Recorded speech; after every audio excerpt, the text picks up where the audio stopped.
લાખ સવાલો મારો હાર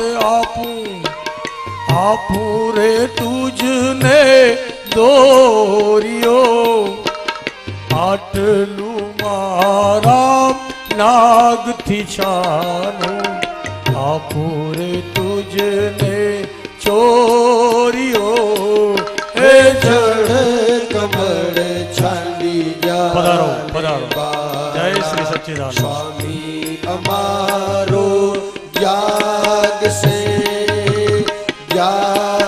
સે તને મારશે મને બાળ હત્યા લાગશે હે જળ કમળ છાંડી જાલ બાળા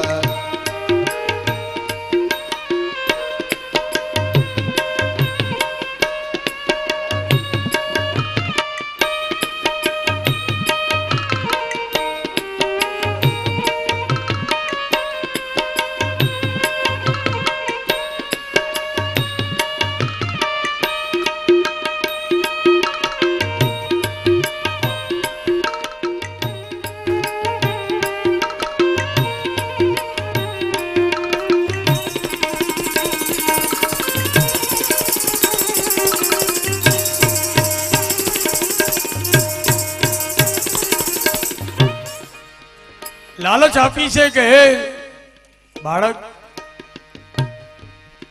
લાખ સવાનો મારો હાર આપું, આટલું બધું આપું પણ તું અહીંથી ચાલ્યો જા. કૃષ્ણ કહે કે હું પાછો જવા માટે નથી આવ્યો. શું કરું નાગણ હાર તારો, શું કરું તારો દોરિયો, શાને કાજે નાગણ તારે કરવી ઘરમાં ચોરીઓ. જગાડ તારા પતિને. અને પછી જ્યારે પરમાત્મા માન્યા નહીં પછી નાગપત્નીઓ નાગને જગાડે. અને નરસૈયો લખે છે પતિને કઈ રીતે જગાડે છે. પતિને કઈ રીતે જગાડવો બેનો, આમાં નરસૈયાએ લખ્યું છે ચરણ ચાપી મૂછ મરડી નાગણે નાગ જગાડ્યો. ઉઠો ને એ બળવંત કોઈ બારણે બાળક આવ્યો. હે જળ કમળ છાંડી જાને બાળા સ્વામી અમારો ત્યાગ સે તને મારશે મને બાળ હત્યા લાગશે. હે જળ કમળ છાંડી જાને ચાપી મૂછ મરડી અને નાગણે નાગ જગાડ્યું. પતિને જગાડવા હોય તો પેલા ચરણ ચાપવાના અને પછી એને મૂછ મરડવાની. મૂછ એટલે પેલા તો મૂછ બહુ લાંબી રાખતા આમ સરખી કરી દેવાની. એમ મૂછ મરડવી એટલે મૂછ ખેંચવી નહીં, મૂછ મરડવી, મૂછને આમ સરળ કરી દેવાની. ચરણ ચાપી એની મૂછ બરોબર કરી દેવાની અને પછી પતિને જગાડવાનો. પણ અત્યારે તો મૂછું ક્યાં રહી છે. મર્દને મૂછો રાખતા શરમ આવે છે, સ્ત્રીઓને અખંડ નેણ રાખતા શરમ આવે છે. નીકળે છે નારી જ્યારે તાપમાં ત્યારે માથે નાનો રૂમાલ રાખે છે. શેરોની વાત કરું છું હું. જે વાત કરું નહીં ધરમપુર બહારની જ કરું, તમારે સમજી લેવાનું. કારણ કે હજી 2 દી રહેવું છે મારે અહીંયા. નીકળે છે નારી જ્યારે તાપમાં ત્યારે માથે નાનો રૂમાલ રાખે છે. એ શહેરમાં નીકળી હોય કદાચ 2000-2500 ની સાડી હોય, એ માથે ન ઉઠે, ઓલો રૂપિયાનો એક હોય ને એ રૂમાલ માથે નાખે. ભણી ઘણી મોટો થયો, નોકરી બહુ સારી મળી. આજના યુવાનને પોતાના બાપની ઓળખાણ આપતા શરમ આવે છે. આવો કલયુગ ચાલે છે. બાપની ઓળખાણ આપતા શરમ આવે છે અને પતિનું નામ લઈ બહેનોને બોલાવતા હૈયામાં હરખ આવે છે. શહેરમાં જ્યારે પતિ પત્ની બહાર નીકળે ફરવા માટે ત્યારે 3 વસ્તુ સાથે હોય.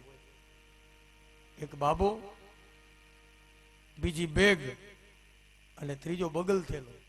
પાછું એવું હોય કે 3 વસ્તુ ભાઈ પાસે હોય. આપણને એમ થાય કે આ પતિ છે કે કુલી. બેન એમને પાછળ ઉલરતા આવતા હોય અને પછી બસમાં બેસે, બધું ગોઠવે. બસમાં બેસી જાય ને પછી બેન એમ કે એના પતિને કે લે આપણે પાણીની બોટલ લેતા તો ભૂલી ગયા.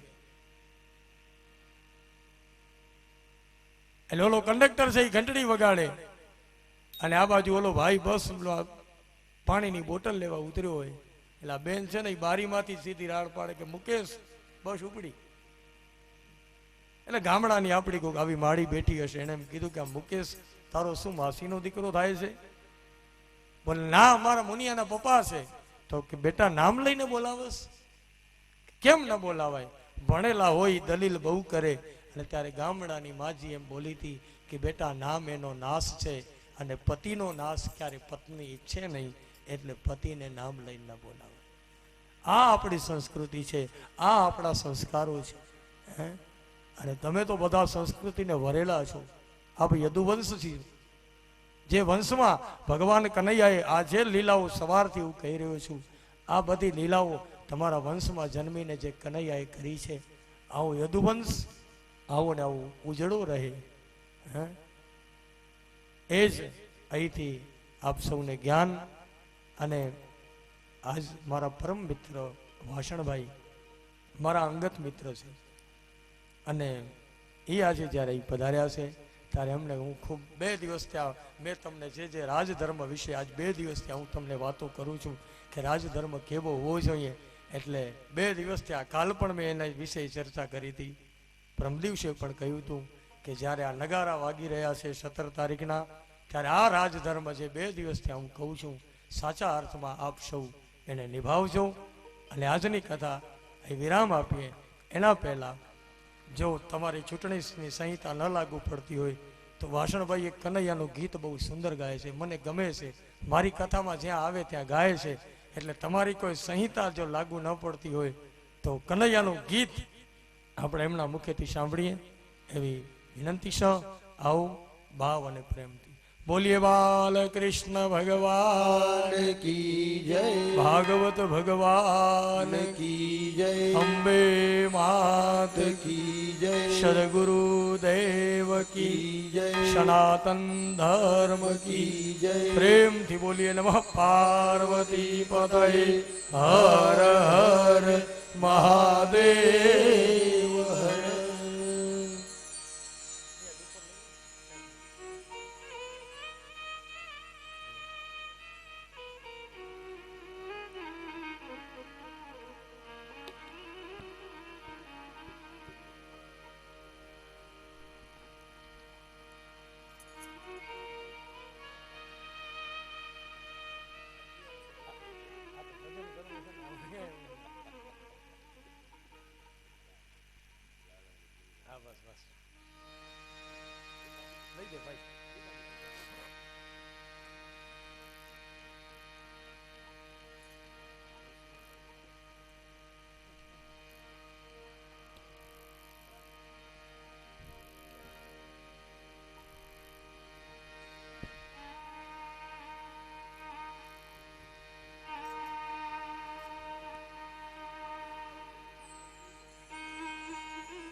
બોલો કૃષ્ણ કનૈયા લાલ કી જય, દ્વારિકાધીશ કી જય, મેકન દાદા કી જય.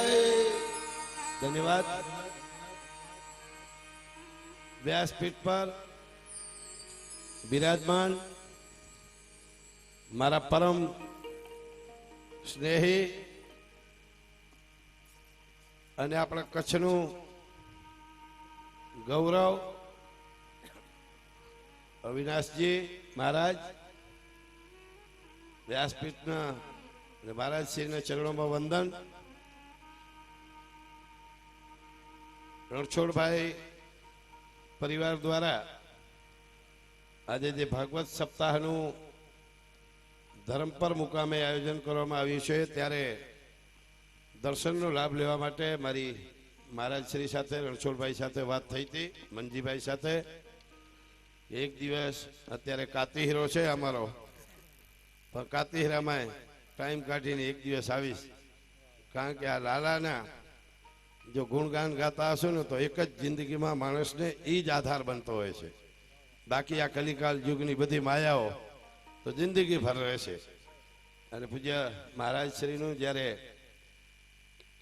મને સૂચન થયું છે ત્યારે હું ચોક્કસ જેના ઘરે 11 વર્ષ અને 52 દિવસ સુધી જ્યાં લાલો મોટો થયો છે એવા આપણો આ પરિવાર યાદવ કુળ અને એ લાલાના આપણા દાદાના ગુણગાન ગાઈએ. એમાં કદાચ ક્યાંક કોઈ ભૂલચૂક થાય તો ક્ષમા કરશો. અને આપણે લાલાને ગુણગાન ગાઈએ.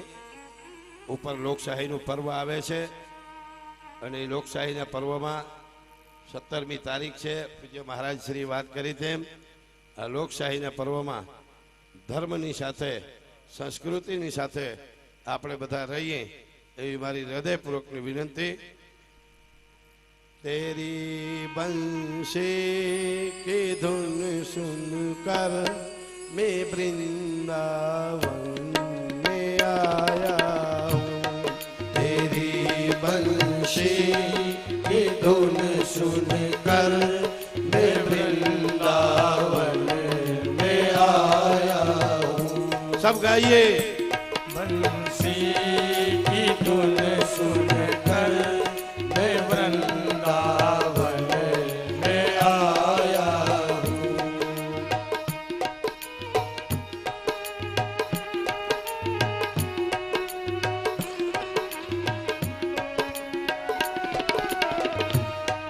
सुना है मैंने ओ श्यामा के तुम मक्खन चुराते हो.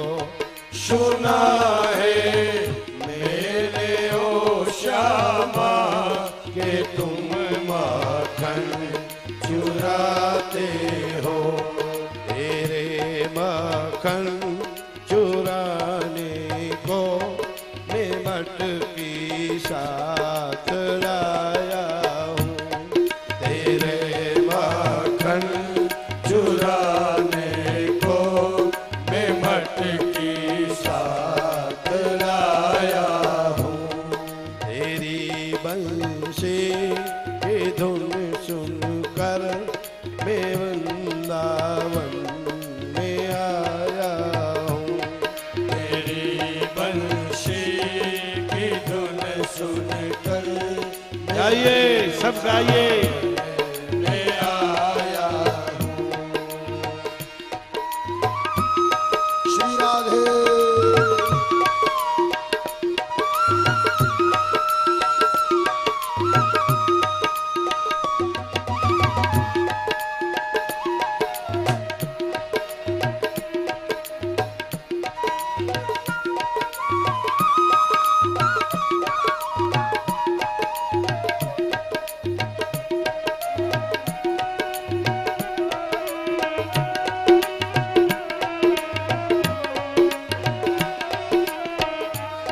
सुना है मैंने ओ श्यामा के तुम गैया चराते हो. सुना है मेरे ओ श्यामा कि तुम गैया चराते हो. तेरी गैया चराने को मैं बछड़ा साथ लाया हूँ. तेरी गैया चराने को मैं बछड़ा साथ लाया हूँ. तेरी बंशी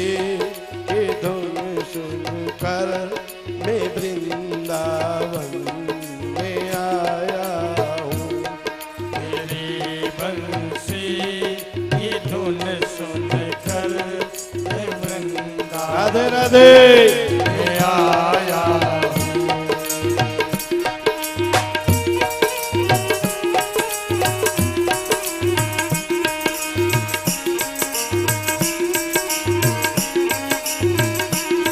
श्री राधे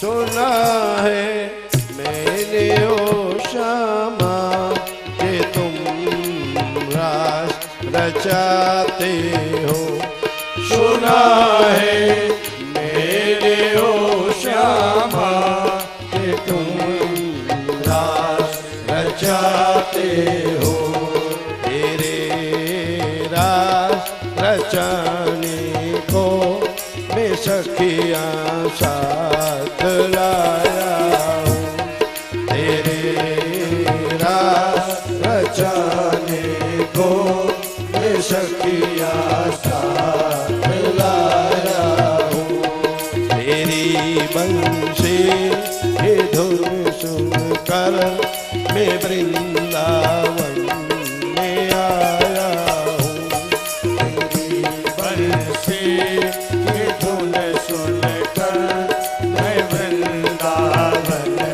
में आया राधे राधे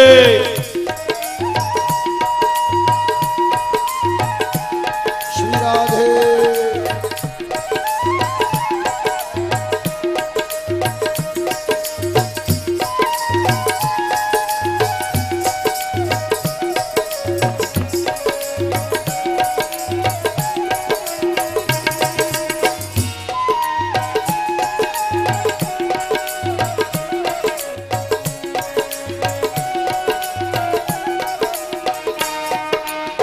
सुना है मैंने ओ श्यामा कि तुम मधु सुनाते हो सुना है मैंने ओ श्यामा कि तुम गीता सुनाते हो सुना है मैंने ओ श्यामा कि तुम गीता सुनाते हो तेरी गीता सुनाने को मैं अर्जुन साथ लाया हूँ तेरी गीता सुनाने को मैं अर्जुन साथ लाया हूँ तेरी गीता सुनाने को मैं अर्जुन साथ लाया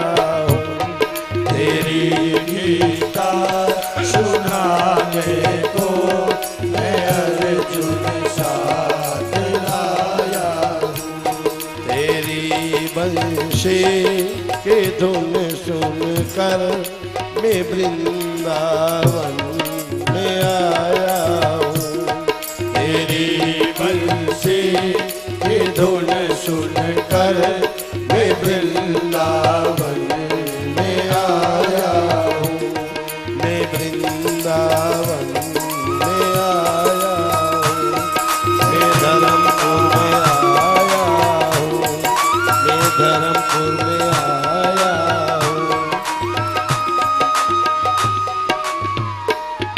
बोलो द्वारिकाधीश के बोलो कृष्ण कन्हैया लाल के ધન્યવાદ મિત્રો પૂજ્ય મહારાજ શ્રીના આજ્ઞા અનુસાર જે કાંઈ મને કાલાવાલા આવડ્યા લાલાના કાલાવાલા કર્યા છે લાલાના કાલાવાલા કરનાર માણસને કલિયુગમાં કલિકાલ યુગમાં ક્યારે પણ ઈશ્વર એમ કહે છે કે મને 2 મિનિટ 5 મિનિટ પર તું યાદ કરતો રહીશ ને તો મારી અસીમ કૃપા તારા ઉપર વરસતી રહેશે આજના આ પ્રસંગે ધરમપુર ગામે આ મહાયજ્ઞની અંદર જે રણછોડભાઈ અને એમના પરિવાર દ્વારા સુંદર મજાનું આયોજન કર્યું છે કલિકાલ યુગમાં 2 વસ્તુનું હંમેશા મહત્વ રહ્યું છે ભજન અને ભોજન અને ભજન અને ભોજનનું અહીંયા જ્યારે ભંડારો ચાલી રહ્યો છે ત્યારે એનાથી વિશેષ રૂડું જિંદગીમાં બીજું કોઈ કામ હોતું નથી પરમ કૃપાળુ પરમાત્માને આપણે પ્રાર્થના કરીએ કે આવા જ રૂડા કાર્યો અમારા સમગ્ર કચ્છમાં અને આ પંથકમાં થતા રહે એવી શુભેચ્છા ધન્યવાદ જય શ્રી સચ્ચિદાનંદ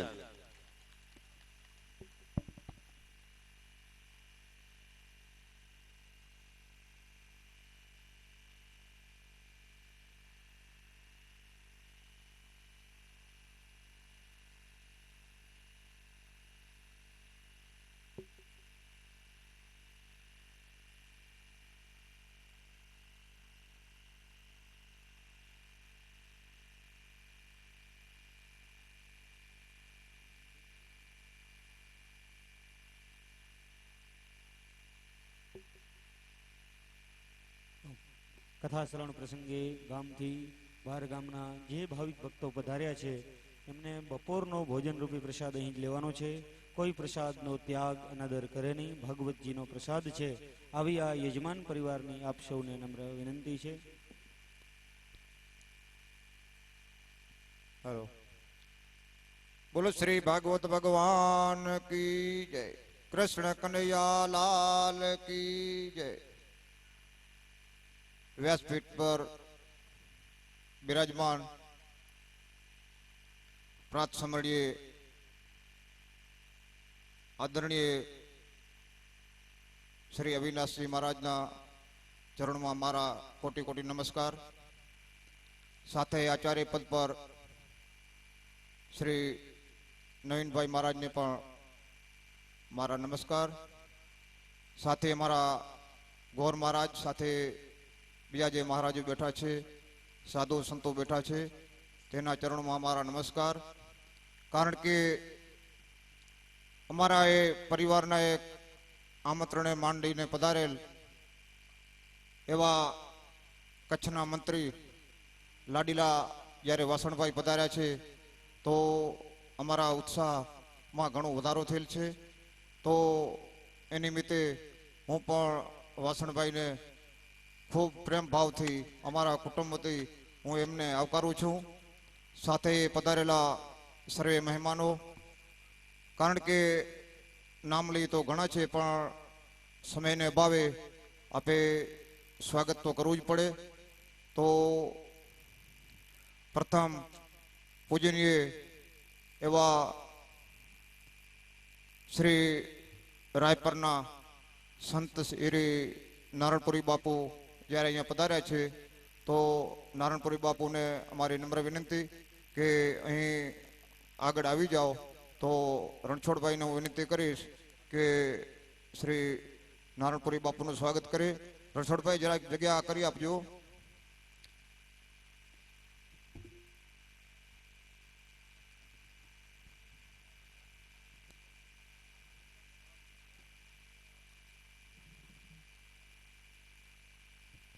हाँ तो नारायणपुरी बापू भले ત્યાં જ બેઠા હો, ત્યાં જ પણ આપણું સ્વાગત કરવામાં આવશે।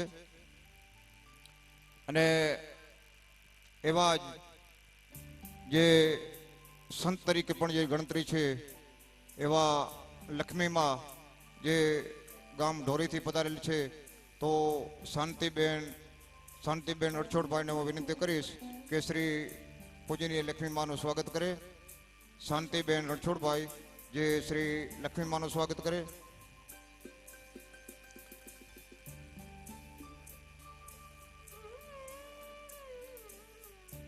हरिराम दादा गाम नाड़ापाथी पधार्या छे तो हूँ रणछोड़भाई ने विनंती करीश के श्री हरिराम दादा नु स्वागत करे। साथे साथे साधुगण एवा कानजीभाई रघुराम कापड़ी लोडाई थी पधार्या छे तो हूँ पण रणछोड़भाई ने विनंती करीश के तेमनुं स्वागत करे।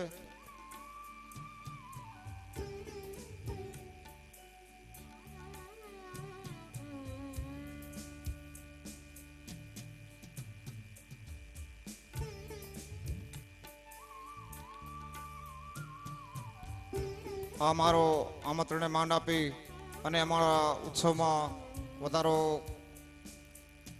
करवा माटे जे आप सौ अहींया पधारेल छो, भाईओ बहनों माताओ वडीलो सौ अमारा आप मारा कुटुंब तरफथी आपणे हूँ आवकारू छूं अने आपे सर्वे पण स्वागत लायक ज छो।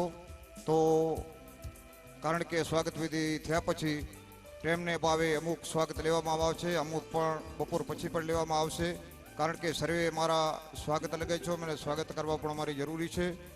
अने थोड़ी ज वारमां पूरो थता प्रसाद चालू जशे तो प्रसाद पण लई ले। प्रसाद लेवा सिवाय कोई भाई के बहन माताओ वडीलो कोई पण जाय नहीं। अने प्रसाद लीधा पछी पण अहींया विसामो खाई अने पछी 3 वागेनो पण आपणे महाराज श्रीनो जे अमृतवाणी छे तेनी लाभ लेवानो छे। तो कोई पण जाय नहीं। अने प्रसाद अत्यारे पण चालू थई गयो छे। बहनोने नम्र विनंती के भले रसोड़े पहोंची जाए। रणछोड़भाई जरा झड़प करो।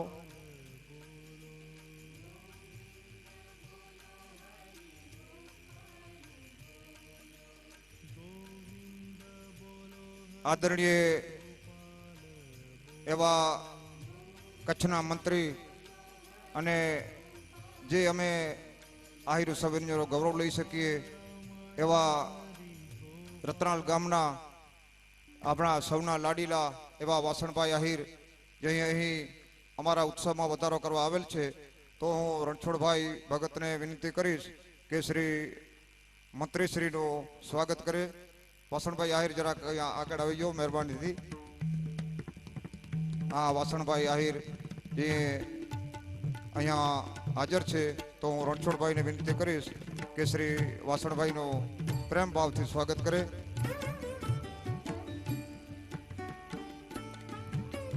બોલો કૃષ્ણ કનૈયા લાલ કી જય. એની સાથે શ્રી હરિભાઈ હીરાભાઈ જાટિયા જે જિલ્લા પંચાયતના સદસ્ય છે, તો તે પણ અહીંયા અમને એના દર્શનો પણ લાભ દેવા આવેલ છે, તો હું રણછોડભાઈને વિનંતી કરીશ કે શ્રી હરિભાઈનું સ્વાગત કરે. ભાઈ શ્રી હરિભાઈનું સ્વાગત કરે શ્રી રણછોડભાઈ ભગત. એની સાથે ગામ શ્રી રતરાલના એવા સરપંચ શ્રી ભાઈ શ્રી ત્રિકમભાઈ જે અહીં પધાર્યા છે, તો કાનાભાઈ રૂપાભાઈ પટેલને વિનંતી કરીશ કે સરપંચ શ્રીનું સ્વાગત કરે.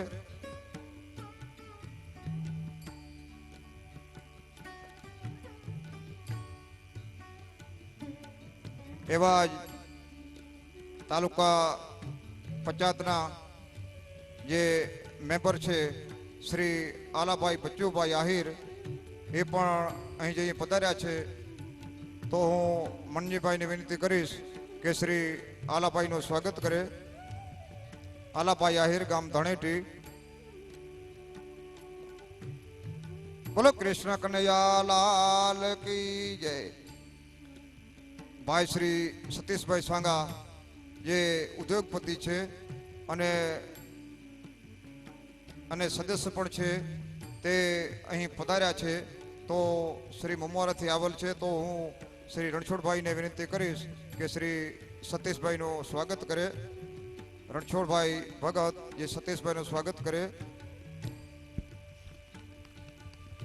માલસીભાઈ વેલાભાઈ આહિર જે ગામ રાયપરના સરપંચ શ્રી છે, તો માલસીભાઈને નમ્ર વિનંતી કે આપણો સ્વાગત સ્વીકારો. અને શામજીભાઈ જસાભાઈને વિનંતી કરીશ કે શ્રી સરપંચ શ્રીનું સ્વાગત કરે. શામજીભાઈ જસાભાઈ ડાંગર.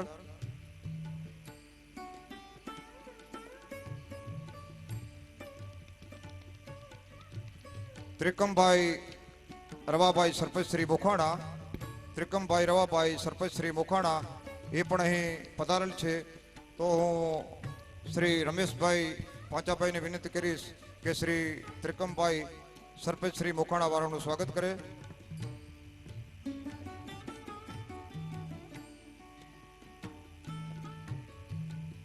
એવા જ ગામ રતરાલના બચ્ચુભાઈ રવાભાઈ જે આપે બચ્ચુ બાપા તરીકે જેને ઓળખીએ છીએ, એવા પૂર્વે સરપંચ શ્રી છે, પણ એ પણ અહીં પધાર્યા છે, તો હું રણછોડ ભગતને વિનંતી કરીશ કે શ્રી બચ્ચુ બાપાનું સ્વાગત કરે.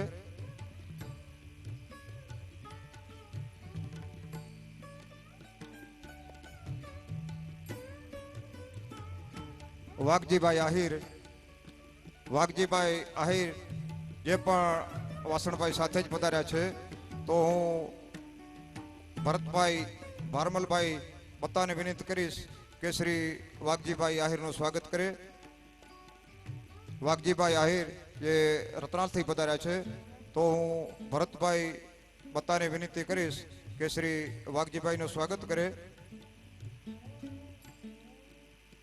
જીવાભાઈ ગોપાલભાઈ આહિર એ પણ મંત્રી શ્રી સાથે પધારેલ છે, તો હું ભગત શ્રી રણછોડભાઈને વિનંતી કરીશ કે શ્રી જીવાભાઈ ગોપાલભાઈનું સ્વાગત કરે.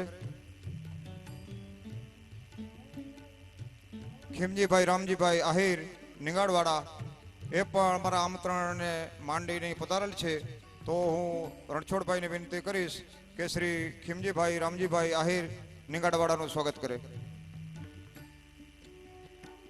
ખીમજીભાઈ રામજીભાઈ આહિર અહીંયા આવી જાય, કારણ કે આપણો સ્વાગત સ્વીકારો. રણછોડભાઈને વિનંતી કરીશ કે શ્રી ખીમજીભાઈનું સ્વાગત કરે. વેલજીભાઈ મેઘજીભાઈ પટેલ માધાપર એ પણ અહીં આવેલા છે, તો હું મનજીભાઈને વિનંતી કરીશ કે શ્રી વેલજીભાઈ મેઘજીભાઈ મેઘજી પટેલનું સ્વાગત કરે. શામજીભાઈ ભીમાભાઈ આહિર ચાંદ્રાણી જે અહીં અમારા નામ આમંત્રણને માંડીને પધારેલા છે, તો એ પણ એનું સ્વાગત સ્વીકારે. અને રણછોડભાઈને વિનંતી કરીશ કે શ્રી શામજીભાઈ ભીમાભાઈ આહિરનું સ્વાગત કરે.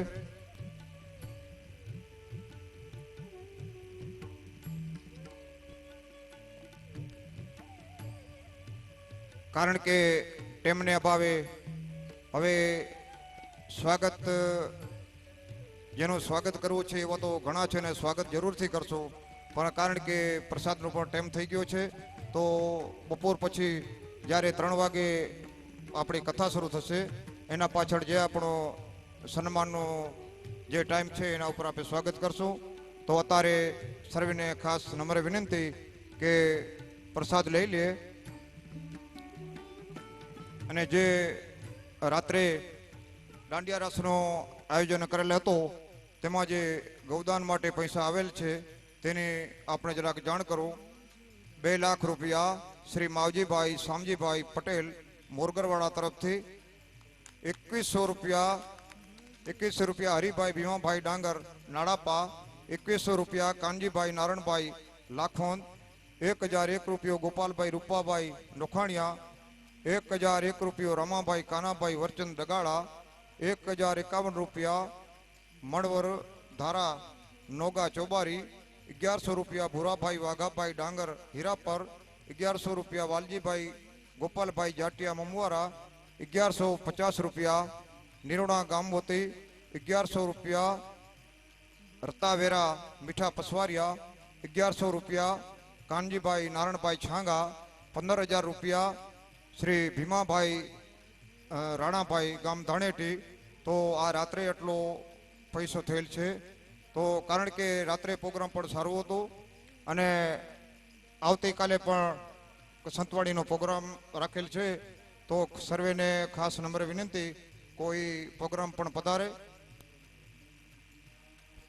11,101 રૂપિયો શ્રી ત્રિકમભાઈ વાસણભાઈ આહિર એને પણ લખાવેલ છે. ધન્યવાદ. બોલો કૃષ્ણ કનૈયા લાલ કી જય. નંદલાલા યશોમતી નંદન નંદલાલા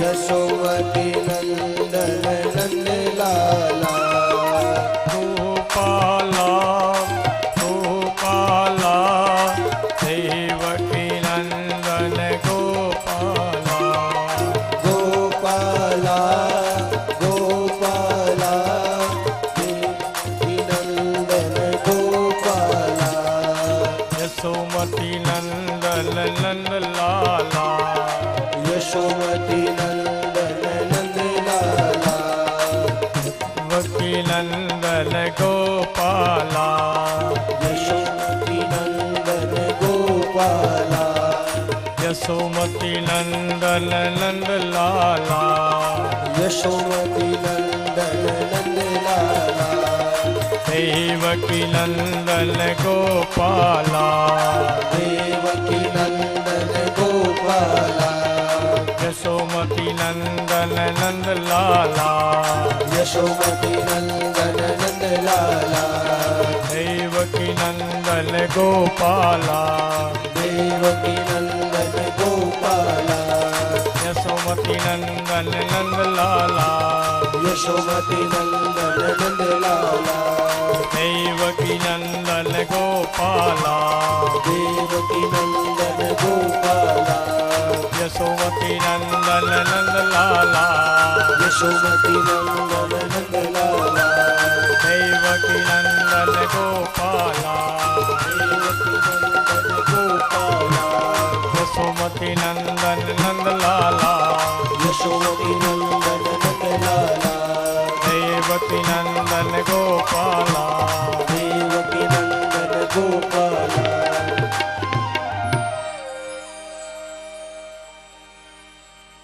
જન્માદસ્ય યતોન્વયાદિતરતસ્વાર્થે વિઘ્નેશ્વરાટ તેલે બ્રહ્મહૃદાયાદિકવયે મોહયન્તિ યત્સૂરય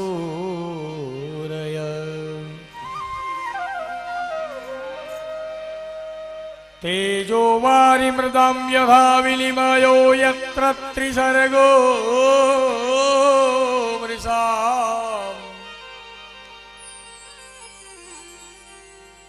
દ્યામ્નાશ્વેન સદા નિરસ્તકુહકં સત્યં પરમ ધીમહિ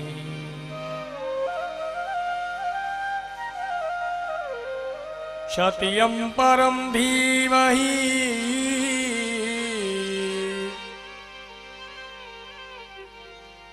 સત્યં પરમ ધીમહિ.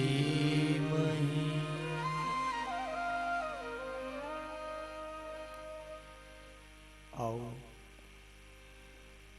પરમાત્માના પાવન ચરિત્રને શ્રવણ કરી અને કૃતાર્થ બનીએ.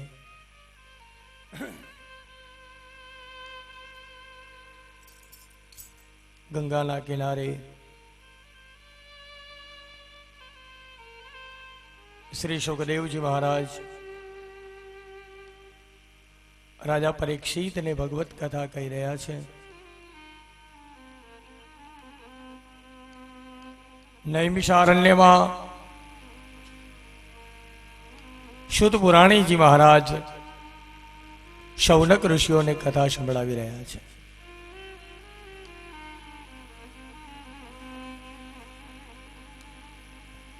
સવારના સત્રમાં છેલ્લે આપણે જોયું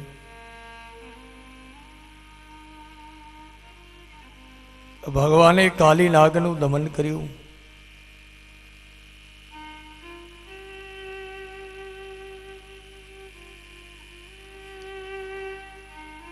કાલી નાગના દમન કર્યા બાદ ભગવાને આ કાલી નાગને રમણ દ્વીપમાં મોકલ્યો છે.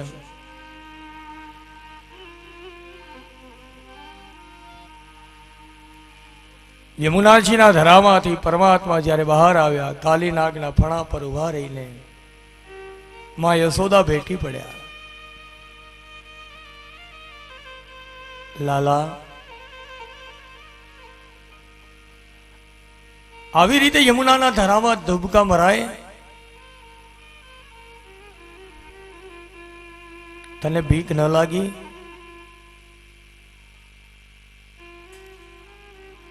આ કાલી નાગથી તને ભય ન થયો? કનૈયો કહે કે માં, મને બીક તો બહુ લાગી હતી,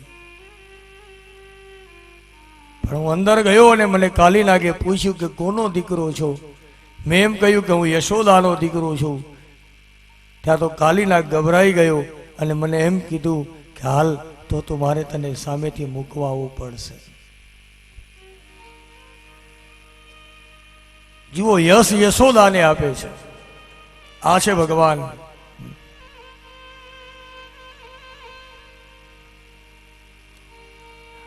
ત્યાર પછી આગળ એવી કથા છે કે ભગવાન પોતાના સ્વજનોની રક્ષા કરવા માટે થઈને દાવાનળનું પાન કરી ગયા છે.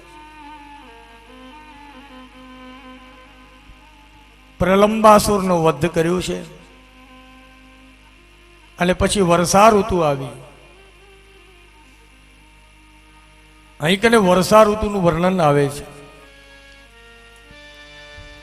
શરદ ઋતુનું વર્ણન કરે છે.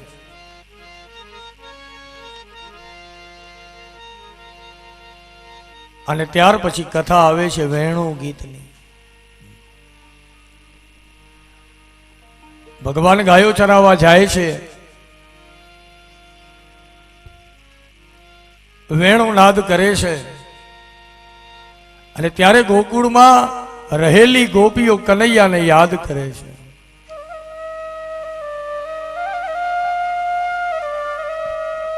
આ જે ગીત બોલી છે, ગીતનું નામ છે વેણુ ગીત. ભાગવતમાં ઘણા બધા ગીતો આવે છે. વેણુ ગીત, ગોપી ગીત, યુગલ ગીત, ભ્રમર ગીત, ઐલ ગીત, મહિષી ગીત.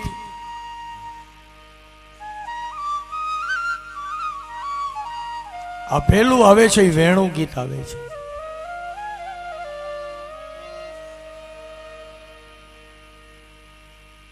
પરમાત્મા ગાયો ચરાવવા જાય ત્યારે ગોપીઓ એકબીજાને એમ કહે કે હે સખી, આ વેણુ કેટલી ભાગ્યશાળી હશે.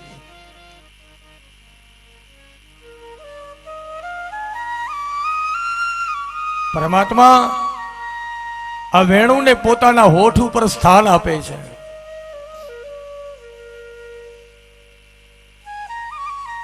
ગોપીઓ કહે કે હે વેણુ, તે શું પુણ્ય કર્યા હશે. બંસી તું બળ ભાગિની, कौन तपस्या कीन, हम तो प्यास रह गए, तुम अधर रस ले.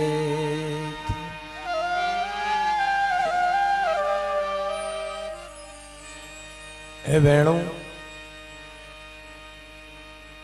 કૃષ્ણ તાને જ્યારે વગાડે છે ત્યારે અમને એવું લાગે છે કનૈયાના હોઠ એ જાણે તારો તકિયો બન્યા છે. વેણુ, તારું મસ્તક એ કનૈયાના હોઠ ઉપર હોય છે. એના હોઠ એ તારા માટે તકિયો છે. અને પછી એ કનૈયો જ્યારે વેણુ વગાડે અને એની આંગળીઓ જે છિદ્રને પૂરે છે ત્યારે અમને એમ લાગે છે કે કનૈયાની આંગળીઓ જાણે તારી પગચંપી કરે છે. પગ દાબતી હોય કૃષ્ણની આંગળી એવું અમને લાગે છે.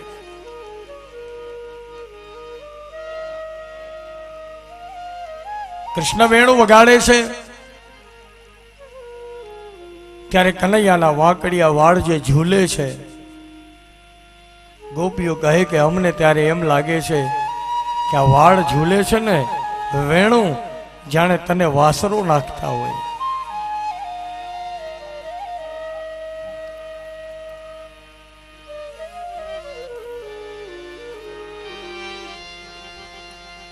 વેણુને પણ ઈર્ષા આવે છે.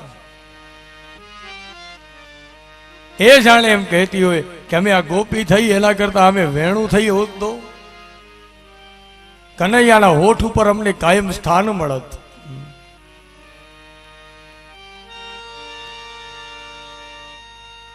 ગોપીઓ કહે છે કનૈયાને કે અમારે વેણુ થવાની જરૂર હતી, કે આપ અમને ફૂંકત.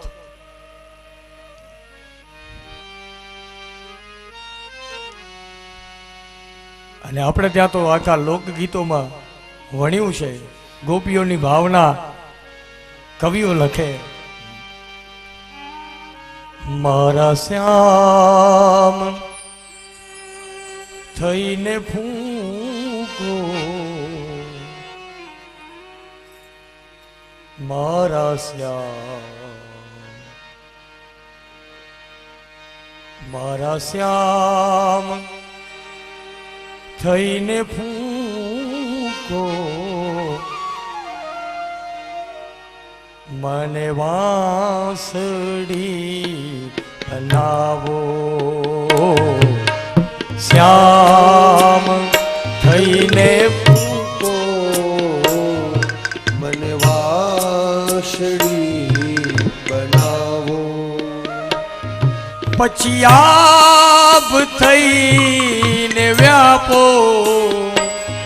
મને વાદળી બનાવો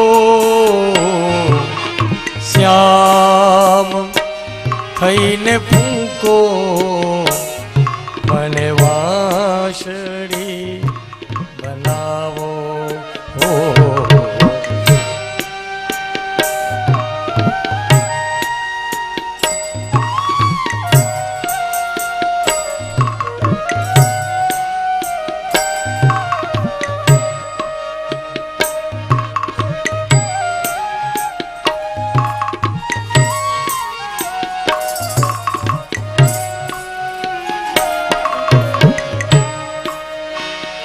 ગોપીઓ કહે કે શ્યામ અમારે તમારી વેણું થવું છે શ્યામ થઈને ફૂંકો મને વાંસળી બનાવો હું રંગાઈ તારા રંગમાં સદા રાખ તારી સંગમાં હું રંગાઈ તારા રંગમાં સદા રાખ તારી સંગમાં હું રંગાઈ તારા રંગમાં સદા રાખ તારી સંગમાં સદા રાખ તારી સંગમાં અમે કેડી કેડે ચાલો તમે કેડે કેડી ચાલો મને ચાકડી બનાવો મારા શ્યામ થઈને ફૂંકો મને વાંસળી બનાવો મારા શ્યામ થઈને ફૂંકો મને વાંસળી બનાવો પછી આપ થઈને વ્યાપો મને વાદળી બનાવો શ્યામ થઈને ફૂંકો મને વાંસળી બનાવો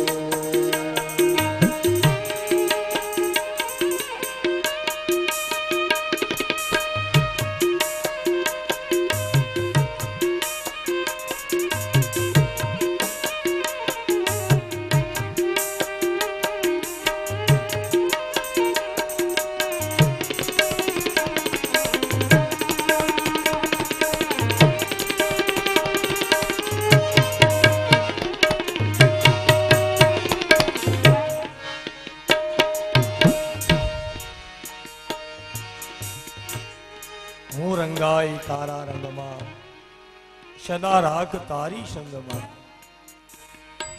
તમે કેડી કેડી ચાલો હે શ્યામ તમે કેડી કેડી ચાલો અને મને ચાખડી બનાવો મારે તારા ચરણની ચાખડી થવું છે કનૈયા તું કેડી કેડી હાલ અને મને ચાખડી બનાવો આ છે ગોપી ભાવ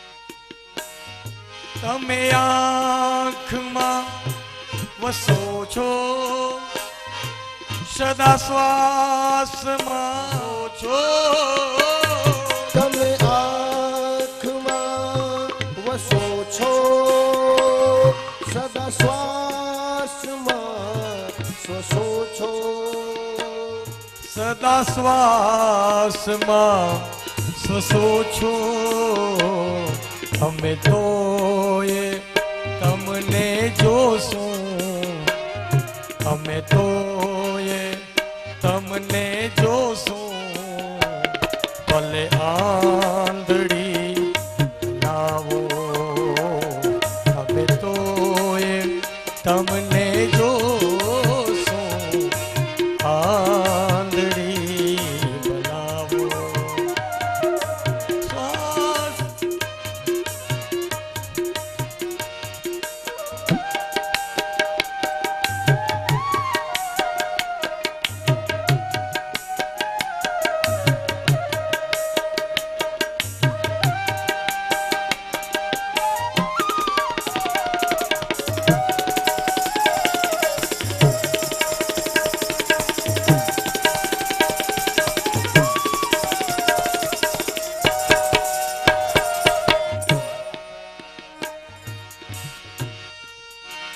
અમે તોય તમને જોશું ભલે આંધળી બનાવો કયા ચક્ષુથી જોશે હમણાં જ હું આવ્યો ત્યારે માતાજી સત્સંગમાં કહેતા હતા જે આપણા અંતર ચક્ષુ છે બાહ્ય ચક્ષુ જ્યારે જોવાનું બંધ કરી દે ત્યારે આપણા અંતર ચક્ષુ કાર્ય કરે છે ચર્મ ચક્ષુની સ્થિતિ જ્યારે પૂર્ણ થઈ જાય ત્યારે આપણા દિવ્ય ચક્ષુ ખોલે ગીતાજીમાં કૃષ્ણ જ્યારે મહાભારતના યુદ્ધમાં અર્જુનને વિરાટ સ્વરૂપ બતાવ્યું કનૈયાએ કહ્યું કે અર્જુન તું મારા આ સ્વરૂપને તારા ચર્મ ચક્ષુથી નહીં જોઈ શક એના માટે હું તને દદામી દિવ્ય ચક્ષુષ હું તને દિવ્ય ચક્ષુ આપું છું તો ગોપીઓએ પણ આ દિવ્ય ચક્ષુની વાત કરી અને છેલ્લે ગોપીનો ભાવ છે ભલે અંગથી છૂટીશું તારો સંગ યાદ રહેશે ભલે અંગથી છૂટીશું તારો સંગ સાથ રહેશે તો ભલે અંગથી છૂટીશું તારો સંગ યાદ રહેશે તારો સંગ યાદ રહેશે તમે સાપ રૂપ લ્યો તો તમે સાપનું રૂપ લ્યો તમે સાપ રૂપ લ્યો તો મને કાચડી બનાવો તમે સાપ તમે સાપ રૂપ લો તો કાચડી બનાવો પછી આપ થઈને વ્યાપો મને વાદળી બનાવો શ્યામ થઈને ફૂટો વાસળી બનાવો મારા શ્યામ થઈને ફૂકો મને વાંસળી બનાવો મને વાસળી બનાવો મને વાસળી બનાવો મને વાસળી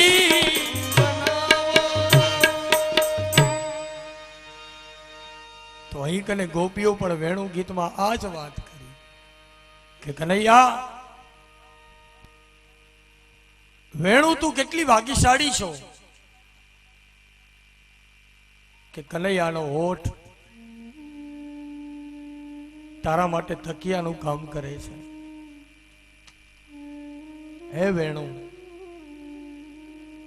કનૈયો જ્યારે વેણુ વગાડતો હોય ને એની આંગળીઓ ફરતી હોય ત્યારે અમને એમ લાગે છે કે કનૈયાની આ આંગળીઓ હે વેણુ જાણે તારી પગચંપી કરતી હોય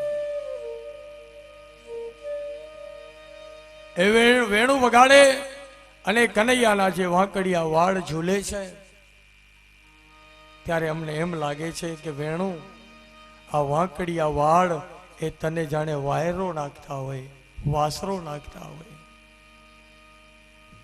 વેણુ ગીતમાં ગોપીઓએ વેણુની બહુ પ્રશંસા કરી છે. આ વેણુ ગીત વર્ણવી અને બતાવ્યું. અને ત્યાર પછી આગળ કથા છે કે હેમંતે પ્રથમે માસે નંદ વ્રજક ક્રમાવિકા. હેમંત ઋતુનો પહેલો મહિનો એટલે કે માગશર મહિનામાં ગોપિકાઓ કાત્યાયની દેવીનું વ્રત કરે છે.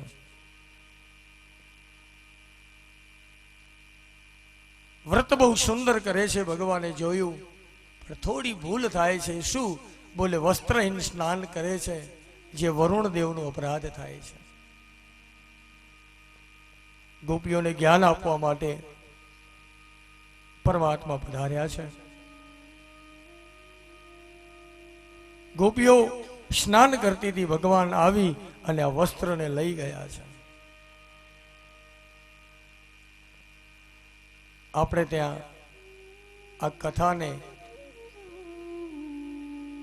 જે લોકો કૃષ્ણ ભક્તિના શત્રુ છે એવા લોકો એવી વાતો કરે કે તમારો કનૈયો તો કામી હતો, ગોપીઓના વસ્ત્રાહરણ કરતો. પણ કનૈયાએ જ્યારે આ લીલા કરીને, ત્યારે ગોપાલભાઈ એની કનૈયાની ઉંમર 10 વર્ષની હતી. કારણ કે 11 વર્ષ 52 દિવસનો થયો એટલે તો એને ગોકુળ મૂકી દીધું હતું. 10 વર્ષના બાળકમાં તમને શું કામનાઓ દેખાય? અને જ્યાં વ્રજાંગનાઓ હતી, ગોપાંગનાઓ હતી, એ બધી પરિણીત હતી. ક્યાં પરણેલી સ્ત્રી અને ક્યાં 10 વર્ષનો બાળક. 10 વર્ષની ઉંમરમાં આ વસ્ત્રાહરણની લીલા કરી છે લાલાએ. વસ્ત્ર લઈ જાય છે. ગોપીઓ સ્નાન કરીને જુએ તો વસ્ત્રો દેખાતા નથી. ત્યારે કદમના ઝાડ ઉપર બેઠેલા કનૈયાએ વાંસળી વગાડી. ગોપીઓ કંઠ સુધી જળમાં ગઈને કહ્યું, લાલા, અમારા કપડા અમને પાછા આપી દે.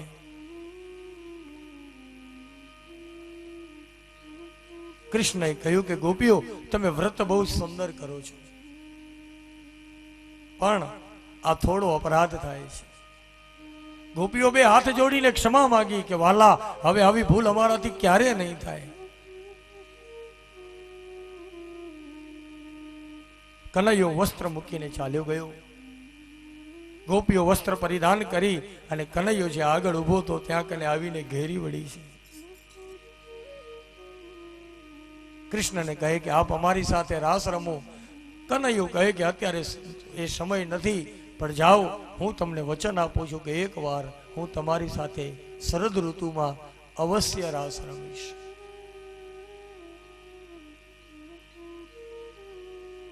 ત્યાર પછી બ્રાહ્મણ પત્નીઓ પર અનુગ્રહ કર્યો છે કનૈયાએ. અને પછી જ્યારે ગોકુળમાં પધારે તો નંદ બાબા દરબાર ભરીને બેઠા છે. ઇન્દ્ર યાગની તૈયારી થાય છે.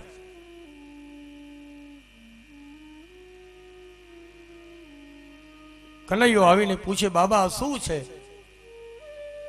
બોલે, લાલા, આપણે આ ઇન્દ્ર યાગની તૈયારી કરીએ છીએ. એનાથી શું થાય? બોલે, ઇન્દ્ર મહારાજ બહુ પ્રસન્ન થાય અને સારો વરસાદ વરસાવે. કૃષ્ણ કહે કે બાબા એવું નથી. ઇન્દ્રનો યજ્ઞ કરીએ તો જ ઇન્દ્ર વરસાદ વરસાવે. જ્યાં યજ્ઞ નહીં થતો હોય ત્યાં વરસાદ નહીં થતો હોય. બાબા, આપણે ખરેખર પૂજા તો આ ગિરિરાજ ગોવર્ધનની કરવી જોઈએ કે જે આપણા ગોકુળને રક્ષા કરે છે, ગોકુળને ઘાસચારો આપે છે.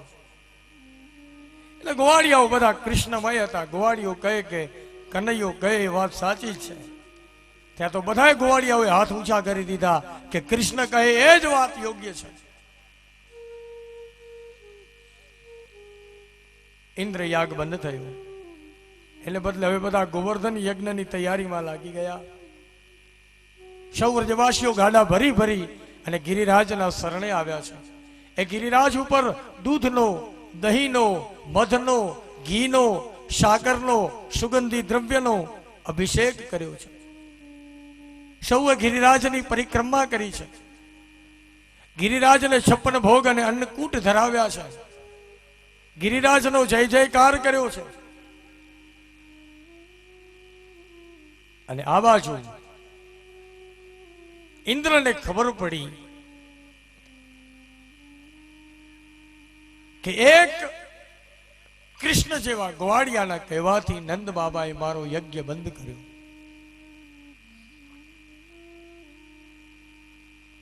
અને શાવર્તક નામના મેઘને બોલાવી અને આજ્ઞા કરે છે કે તમે જાઓ ગોકુળમાં એવા બળથી વરસાદ વરસાવો કે ગોકુળ આખું છિન્ન ભિન્ન થઈ જાય. અને આજ્ઞા થઈ અને આ બાજુ બારે મેઘ ગોકુળ ઉપર તૂટી પડા, વરસાદ વારે છે. મેઘના આડંબર ગર્જના કરે છે. વરસાદ શરૂ થઈ ગયો. વ્રજવાસીઓ બધા ગભરાઈ ગયા.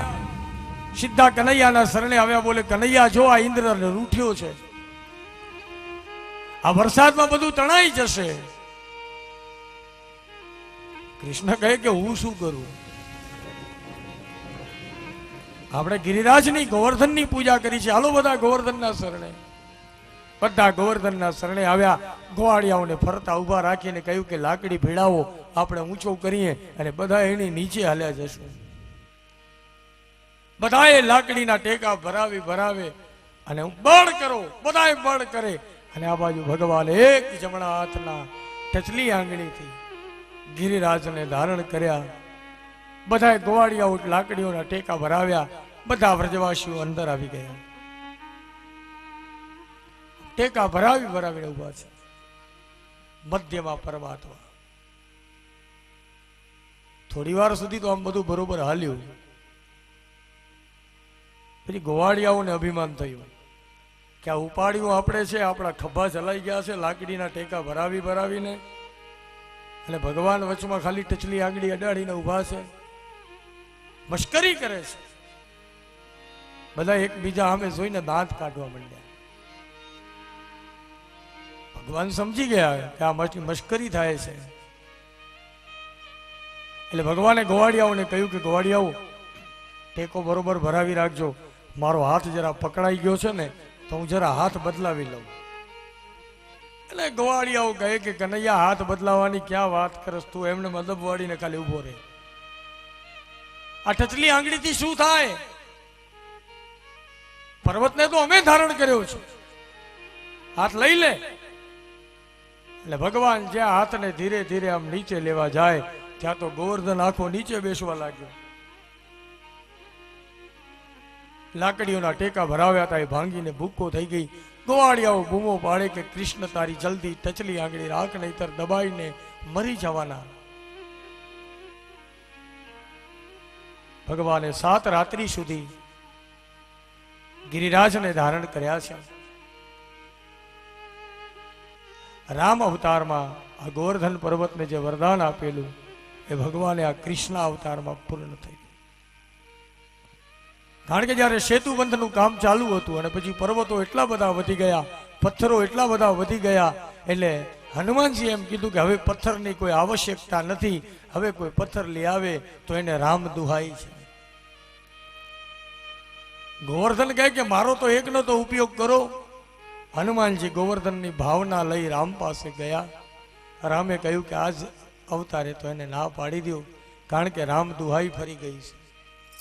પણ જાઓ એ ગોવર્ધનને કહો કે ભવિષ્યમાં હું કૃષ્ણ અવતાર ધારણ કરીશ, ત્યારે 7 રાત્રિ સુધી તને ધારણ કરીશ. ભગવાને આ 7 રાત ધારણ કર્યું. ઇન્દ્રનું અભિમાન ઉતરી ગયું. ગિરિરાજને મૂળ સ્થળે મૂકી દીધા. ઇન્દ્ર એકાંતમાં આવી અને ભગવાનની ક્ષમા માગે કે પ્રભુ આપનો અવતાર થઈ ગયો એ હું જાણતો નહોતો. સાથે પોતાની કામધેનુ ગાય લઈને આવ્યો છે. આ કામધેનુ ગાયના દૂધથી કનૈયા ઉપર ઇન્દ્રએ અભિષેક કર્યો એટલે અહીં કને ભગવાનનું નામ પડી ગયું ગોવિંદ.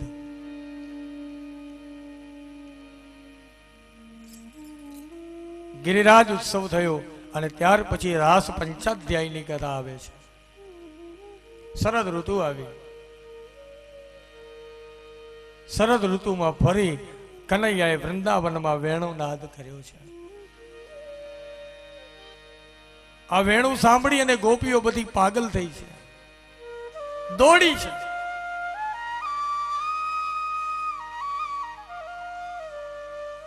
કોઈ ગોપી ભોજન કરતી હતી, વેણુ સાંભળી ભોજન મૂકીને દોડી.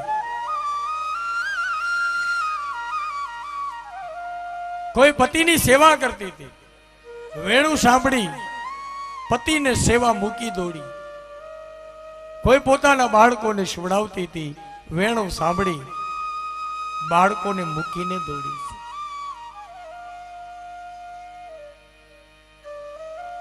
વેણુનો અવાજ આવે દિશામાં, ગોપીઓ બધી દોડી છે. આ છે કૃષ્ણનો વેણુનાદ.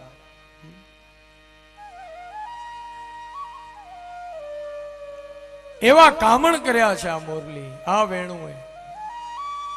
કચ્છી પદમાં કહ્યું છે કે મોહન આજી મોરલી મઠી, કેળા કામણ ક્યાં, કેળા કામણ ક્યાં, ભલ ભલા ભાન ભૂલી વ્યા. મોહન આજી મોરલી મઠી, કેળા કામણ ક્યાં.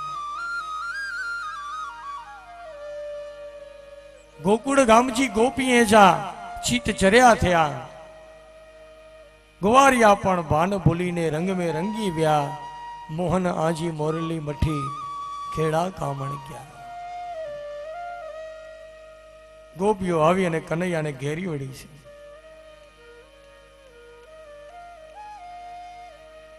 કનૈયો ગોપીઓને કહે, ગોપીઓ અત્યારે રાત્રિનો સમય છે અને તમે તમારા પતિને બધાને મૂકીને અહીં આવ્યા છો. કૃષ્ણ બોલ્યો છે કે કુળવાન સ્ત્રીઓ માટે બહારનું સુખ નિંદનીય છે. પોતાનો પતિ ગમે એવો હોય, પાપી હોય, દુરાચારી હોય, રોગિષ્ઠ હોય, નિર્ધન હોય, પણ સાચી સ્ત્રી હોય એને ક્યારે પોતાના પતિનો ત્યાગ ન કરવો. તમે તમારા પતિને મૂકીને અહીં આવી છો. ગોપીઓ આપ જાઓ, આપના પતિ ઘરે રાહ જોતા હશે. ગોપીઓ કહે કે કનૈયા, અમે પાછું જવા માટે નથી આવ્યું.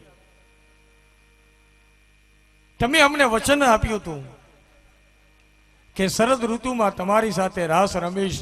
આજે તમે વેણુનાદ કર્યો તો તમને યાદ કરાવી દઈએ કે વાલા, શરદ ઋતુ આવી ગઈ છે.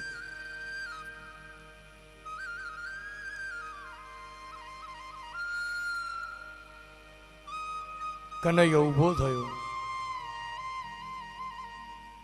ગોપીઓને સાથે લઈ અને પરમાત્મા વૃંદાવનમાં યમુના કિનારે ફરે છે. થોડી વાર તો બધું બરોબર હાલ્યું, પણ પછી ગોપીઓને અભિમાન થયું. એકબીજાની સામે જોઈને કહેવા માંડી કે જોયું,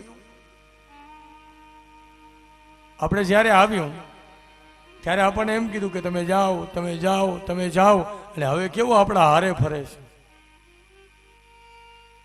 બેન, કનૈયાને આપણા વગર ગમતું તો નથી.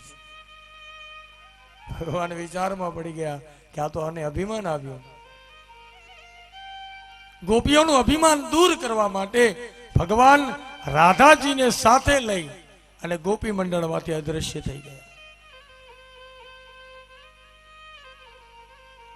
શ્રીમદ ભાગવતના 18,000 શ્લોકમાં પ્રગટ સ્વરૂપે રાધાજીનું ક્યાંય નામ નથી, પણ જ્યાં કને મુખ્ય ગોપી શબ્દ આવે, આ મુખ્ય ગોપી એ જ છે શ્રી રાધા રાણી. કારણ કે સુખદેવજીના ગુરુ છે રાધાજી, અને આપણે ત્યાં ગુરુ પરંપરામાં એવું કહેવાય છે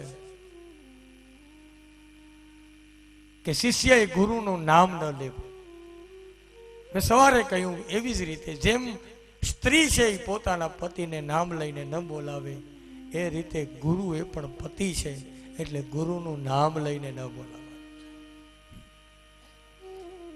સ્ત્રીના ગળામાં જે રીતે મંગલસૂત્ર શોભે છે એ જ રીતે શિષ્યના ગળામાં જે કંઠી છે ને ગુરુની દીધેલી, આ ગુરુની આપેલી કંઠી એ શિષ્યનું મંગલસૂત્ર છે. સૌભાગ્યવતી સ્ત્રી જેના ગળામાં મંગલસૂત્ર લટકતું હોય એ બતાવે કે આ કોકની થઈ ચૂકેલી છે, આ કોકને વરી ચૂકી છે, કોકને સમર્પિત થઈ ચૂકી છે. એ જ રીતે શિષ્યના ગળામાં જે કંઠી લટકતી હોય એ કંઠી એ બતાવે કે આ કોકનો થઈ ચૂક્યો છે. આ છે કંઠી.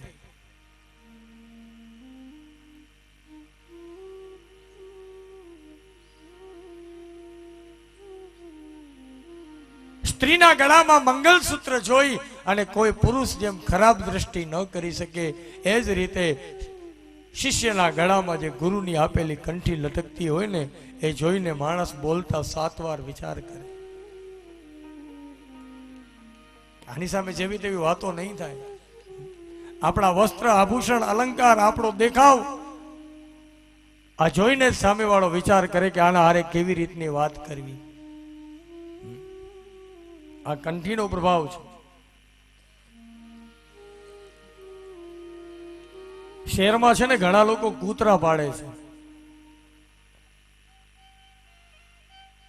એ કૂતરાના ગળામાં પટ્ટો હોય અને એ પટ્ટાવાળો કૂતરો કદાચ શેરીમાં છૂટો નીકળી જાય તો કોઈ લોકો એને મારે નહીં, કારણ કે આ પટ્ટો છે એ બતાવે છે કે આ કોઈકનો પાડેલો છે. એટલે તો કબીર સાહેબે એમ કીધું કે હું મારા રામનો પાડેલો કૂતરો છું. કબીર કુત્તા રામ કા, હું મારા રામનો પાડેલો કૂતરો છું. પટ્ટો જોઈને એમ કહે કે આને મરાય નહીં, આ કોઈકનો પાડેલો છે.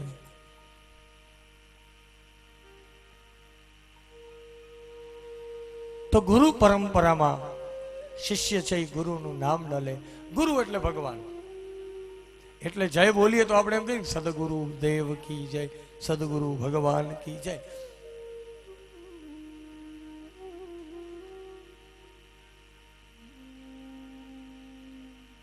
તો સુખદેવજી મહારાજ એના ગુરુ છે શ્રી રાધા રાણી.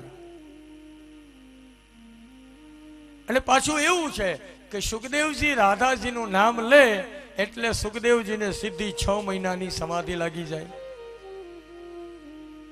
હવે અહીં કને જો નામ લે રાધાનું અને 6 મહિનાની સમાધિ લાગી જાય તો 7 દિવસમાં પરીક્ષિત રાજાને જે મુક્તિ આપવી છે એ કામ ખોરંભે ચડી જાય.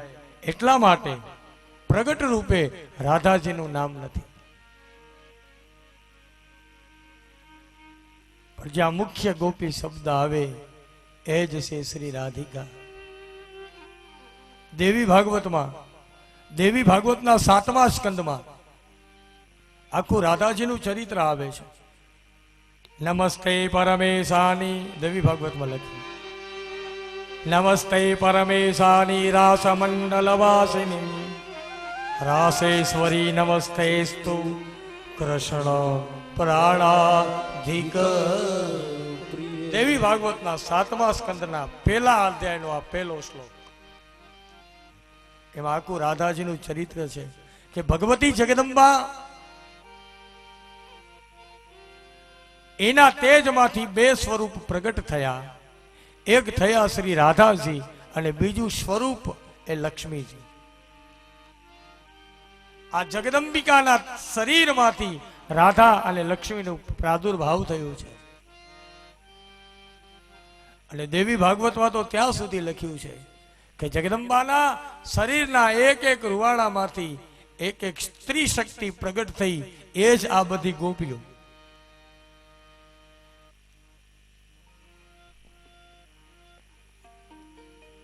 દેવી ભાગવતમાં તો આખી રાધાની ઉપાસના બતાવી છે કે જેને રાધાની પૂજા કરવી હોય એના મંત્રો આપ્યા છે, કઈ રીતે પૂજા કરવી, કઈ રીતે ઉપાસના કરવી. આખો 7મો સ્કંદ દેવી ભાગવતનો એ આ રાધાના તત્વથી ભરપૂર છે. તો અહીં કને કૃષ્ણ છે એ રાધાજીને લઈ અને દૃશ્ય થઈ ગયા. ગોપીઓ વિચારમાં પડી ગઈ કે કનૈયો ક્યાં ગયો, શોધે છે, ક્યાંય દેખાતા નથી.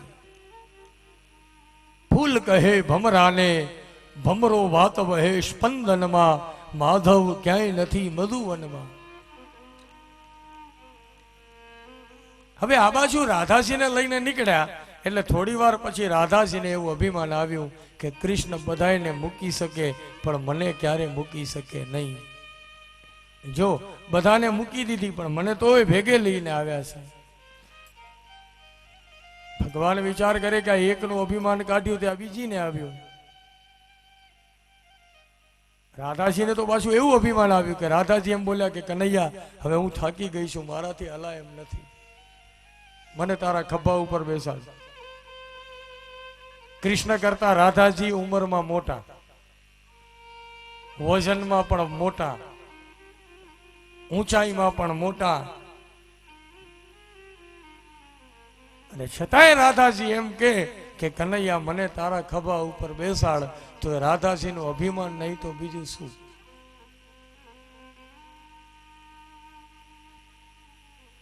કૃષ્ણ સમજી ગયા કે આ રાધાજી નથી બોલતા પણ એનું અભિમાન બોલે છે. કઈ વાંધો નહીં.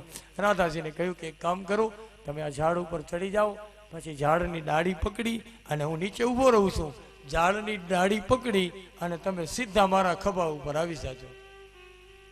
રાધાજી વૃક્ષ ઉપર ચડ્યા, ત્યાંથી બરોબર બે હાથે ડાળી પકડી, કૃષ્ણ નીચે ઊભો છે, ડાળી પકડી અને રાધાજી હિંચકો ખાઈ અને જેવા કનૈયાના ખભા ઉપર આવવા જાય ત્યાં તો વાલોજી તો વયા ગયા અને રાધાજી લટકી ગયા. રાધાજી લટકી ગયા, કૃષ્ણ અદ્રશ્ય થઈ ગયા. ઓલી ગોપીઓ પણ કનૈયાને શોધતી શોધતી આ બાજુ આવે છે. રાધાજી આમ લટકે છે, કૂદકો મારે તો હાડકા ભાંગી જાય. ગોપીઓનો અવાજ સાંભળ્યો એટલે બૂમ પાડી, બહેનો અહીં આવો, મને નીચે ઉતારો. ગોપીઓ કહે કે આ કોનો અવાજ આવ્યો, આ શું લટકે છે? અંધારામાં કઈ દેખાતું નથી. બીજી ગોપીઓ કહે બેન જવાય નહીં, કોણ જાણે ડેણ ડાકણ હશે. રાધાજી કહે હું ડેણ નાકણ નથી, હું તમારી બેન છું રાધા. રાધાનો અવાજ સાંભળ્યો એટલે ગોપીઓ બધી દોડતી આવી અને પૂછે રાધા તું અહીંયા અને આમ લટકસ શું કામ? રાધાજીએ વાત કરી કે બેન શું કહું, કૃષ્ણ મને અહીંયા સુધી તો બરોબર લઈ આવ્યા પણ મેં જેવી ખભા ઉપર બેસવાની વાત કરી તો મને આવી રીતે લટકાવીને હાલ્યા ગયા. હવે તો મારા હાથે દુખે છે, મને જલ્દી નીચે ઉતારો. ગોપીઓ કહે કે રાધા અમને બધાયને મૂકીને તું કૃષ્ણ ભેગી એકલી આવી હતી? છો તો એવી કે પગ પકડીને એક એક હિંચકો નાખીએ. રાધાજી કે બેન એવું ન કરતા, મારા અંગ દુખે છે, મને નીચે ઉતારો.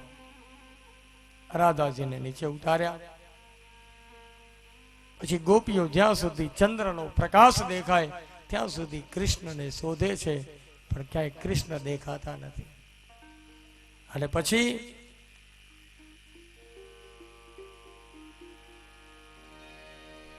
ગોપીઓ બધી સાથે મળી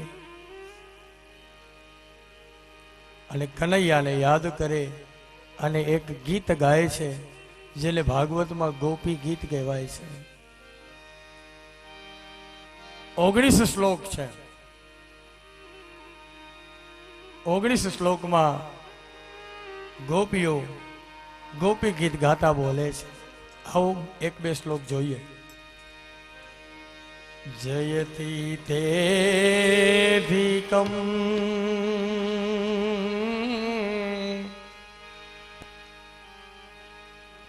જન્મના વ્રજ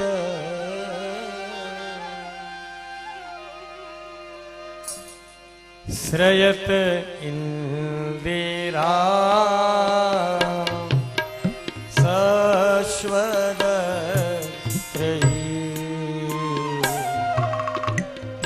દ્વૈત દ્રશ્યતા દીક્ષુતાવકા ત્વયી ધૃતા સવ સ્ત્વામ વિચિન્વતે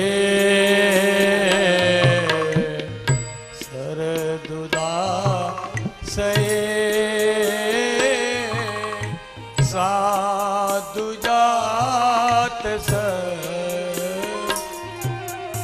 સર સિજો દર શ્રી મૃષા રસા સુરતનાથ તે સુલ્કદા શિખા વરદનિઘ્ન તો નેહ કિમ પદ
ગોપીઓ કહે છે કે હે પ્રભુ જયતી તે દિકમ જન્મ ના વ્રજ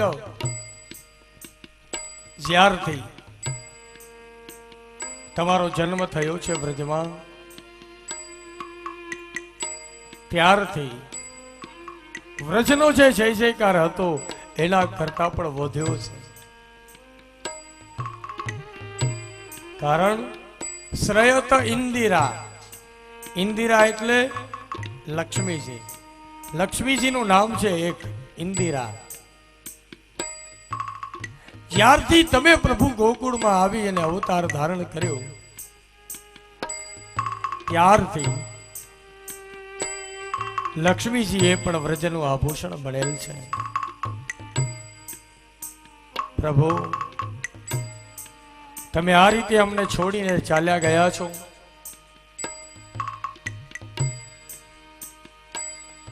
અમે તો તમારી નિશુલ્ક દાસીઓ છીએ. હે કનૈયા, કોઈને શસ્ત્રથી મારવું એનો વધ કહેવાય. તો વાલા, તમે અમને નયનોથી માર્યા છે, આ અમારો વધ ન કહેવાય? નેહ કિમ વધ, આ અમારો વધ નથી. તમે અમને નયનોથી માર્યા છે. નયનો ના બાણ માર્યા છે હાર ફાર દિલમાં, વારે શિકારી મારા શિકાર કર્યો તે દિલમાં. તમે અમને નયનોથી માર્યા છે તો આ અમારો વધ નથી? નેહ કેમ વધ, આ અમારો વધ નથી? હે પ્રભુ, તમારી ગોપીઓ તમારા વિશે મન રાખીને બેઠી છે. આપ એને નિજ રૂપના દર્શન આપો, દર્શન આપો. તમે અમારી કેટલી જગ્યાએ રક્ષા કરી. ગોપી ગીતનો ત્રીજો શ્લોક. વિષ જલાપ્યયા વ્યાલ રાક્ષસા વરસ મારુતા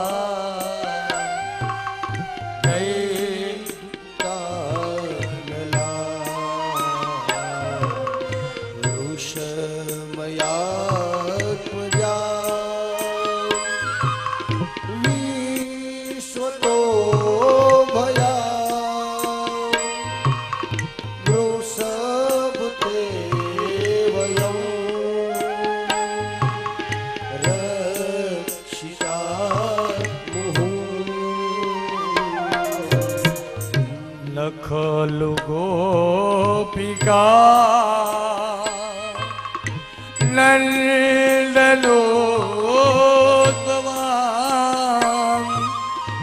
અખિલ દેહિના મંતરા મદા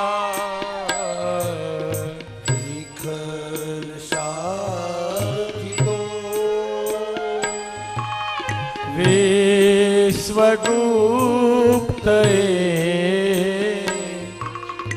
શખ ઉદેવા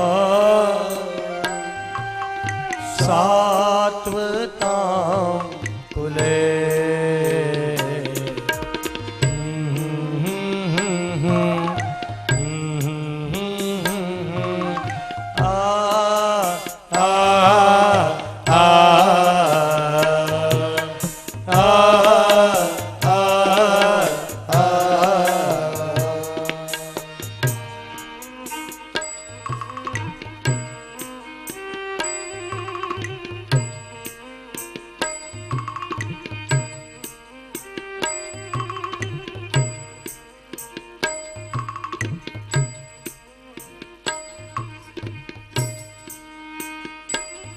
હે પ્રભુ, કેટલી જગ્યાએ તમે અમારી રક્ષા કરી. વિષથી, જલથી, વ્યાલ એટલે સર્પથી, રાક્ષદાદ અનેક રાક્ષસોથી, વરસાદથી, મારુતાદ પવનથી તમે કેટલી જગ્યાએ રક્ષા કરી અમારી. અને હવે તમે આ રીતે અમને છોડીને હાલ્યા જશો? પ્રભુ, અમે તમારા વિના પ્રાણને ટકાવી રાખવાના નથી. પ્રભુ, અમને દર્શન આપો. ગોપીઓ રડતા રડતા બોલી છે કે કૃષ્ણ, અમે તો તારો સંગ કર્યો છે, તારી સાથે રહ્યા છીએ, તારી સાથે ફર્યા છીએ, તારી સાથે રમ્યા છીએ. તારું નામ લે એનું એ તું કલ્યાણ કરસ, જ્યારે અમે તો તારા સંગમાં રહ્યા છીએ. ખાલી તારું નામ પણ તારે એવું છે. ગોપી ગીતમાં કહ્યું છે કે તારી કથા અને તારું નામ કેવું છે. બહુ સુંદર ગોપી ગીત છે. દાદરા તાલ શિવરંજનીમાં પણ ગવાય, કારણ કે આ શ્લોકો એવા છે, સમય એવો છે અને પ્રસંગ એવો છે.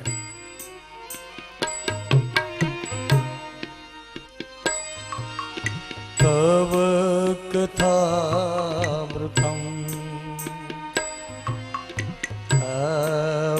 જીવનમ કવિભીડિતમ કલ્મષાપહમ શ્રવણમંગલમ શ્રીમદાતતમ ભુવિ ગૃણં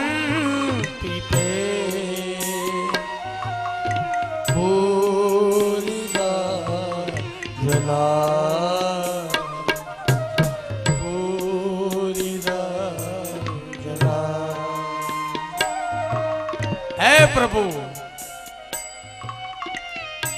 તારું કથારૂપી અમૃત કેવું છે? તપ્ત જીવનમ. જેના જીવન તપેલા હોય એ જો આ તારી કથા સાંભળે તો એના તપેલા જીવન એ શીતળ બની જાય. ખાલી આ કથા